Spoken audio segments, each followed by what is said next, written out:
So these are things on the Radio Guild. This was 5960, that's 5960, here's 6061. That, by the way, that live 30-minute program was picked up by WOIA in Saline. Their station was out at a cornfield at the time. It may not be a cornfield anymore. As I drove through Saline today, I thought it's not rural anymore. No. I spent the 1956 summer at the Summer Theater there. And of course the Summer Theater is long gone. That was the year I was there, was its final year, and I passed it today. I thought, there's where we lived, and the built scenery in the basement, and now back is the theater. And I think it was, is it Weller's Restaurant? That was where we lived. And the theater was behind it in that mill, in the mill. And by the way, I sent the programs from that summer, the souvenir booklet and the 4 programs, to some committee in Saline who was, you know, honoring mills. I said, well, I was in the mill, so I gave them those things. All right, and then the rest of this is graduation, commencement. I put that in here too. Now, do you have a favorite George Bird memory? I enjoyed working for him so much that every show I did with him, and look, he gave me very nice roles in every show I read for. He gave me George in Hedda Gabler, Mr. President and Madwoman, Preacher Hagler in Dark of the Moon, and then I was Michael Mothran in Cockle-Doodle Dandy. He's got the most lines, although he's one of the 2 sidekicks. And then when I came back, I was Jockster Daly. So I mean, I played wonderful roles with him, and I enjoyed doing it. I came back to Ypsilanti after I left in 1977. I thought I didn't have a teaching job that year, and I thought I had a lead for one in this area, which fell through, and suddenly there I was. And I lived in that apartment down on Washtenaw. It's a group of apartments down there just past the campus. And I worked at a restaurant. It was the Jack in the Box at that time on Washtenaw Road. And they wanted me to go into the management program, but I didn't want to do that. I saw how they treated their managers and assistant managers. I had worked for them in Missouri too, and they did the same thing there.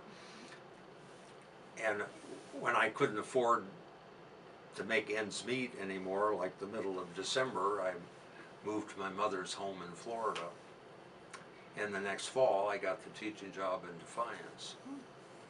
And I worked there for 19 years.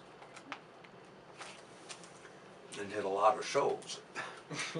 Now, were you here when they did the production of Rain with the monkey on the stage? I wasn't here, but the people I know were in the production. That was shortly after I graduated, but I certainly heard about it. Yeah. Where they did a production with a live monkey in the show. Really? And the monkey Yeah, escaped. Bert Gallant played the God. character, and this monkey was on his shoulder, and he was on some kind of a leash, but it suddenly leaped off, and they said it ran up the aisle of the theater. Bill Work was still here, so he left after '64, I think. And of course he knew it had gotten loose, so he was outside. He came to the doors on the south side, which was the main entrance at the time, and his words were, "Have you seen it?" And of course the monkey was right at the door. As soon as he opened the door, it went out. That's how it got out. Oh my goodness. I guess they said it took 3 days. They found it in a tree. It must have been pretty hungry by that time. But yeah, that would be pretty odd. The live animals can be, when they did Tea House, they had a live goat, which was led on stage for a scene. And of course there was a barn near the campus where it stayed at night.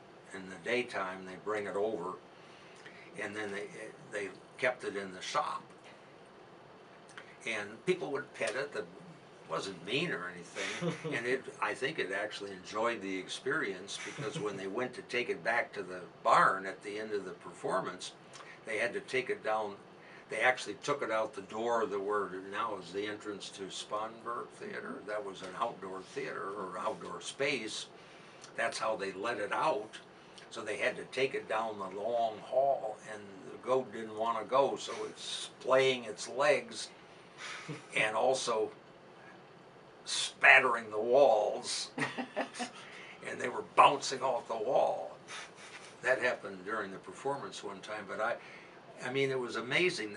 The goat would be on stage, and if the goat was, if this is stage left, the goat standing, no, stage, they brought it on from stage right, so it's facing stage left, and here's the audience, and the goat saw the audience and is staring at him.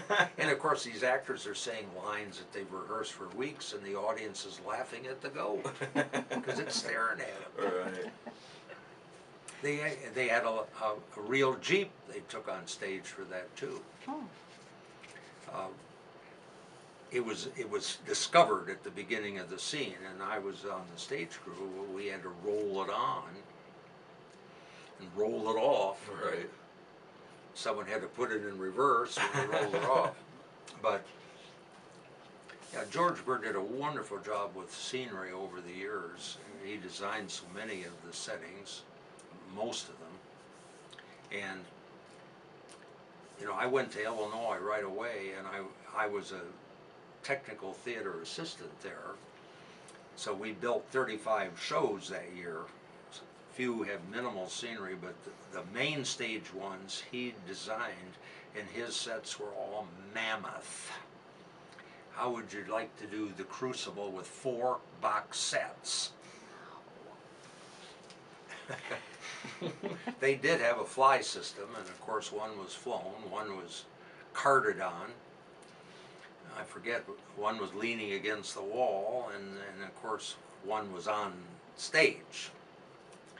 Yeah, but that's, and of course George Bird did it here, and they had you can see the pictures of it. It was a very effective setting. They don't have to be mammoth. Mm-hmm. They did Taming of the Shrew there, and it had 3 arches, 3 sets of arches. Wow. Plus a 4-stage with a step down, all covered with canvas and painted checkerboard. Wow.